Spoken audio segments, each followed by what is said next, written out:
பத்திரத்தை நம்முடைய அழைப்பழ பத்திரத்தை படித்து வந்த நம்முடைய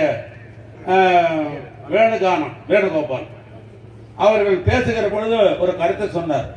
இப்ப நடக்கிற ஆட்சி என்பது நம்முடைய வீடு தேடி, அது நம்முடைய மகளிரா இருந்தா வீடு தேடி மாதம் பொங்கல் வரிசை மாதிரி தீபாவளி வரிசை மாதிரி மாதம் 1000 ரூபாய் தமிழ்நாட்டு முதலமைச்சர் அனுப்புகிறார்.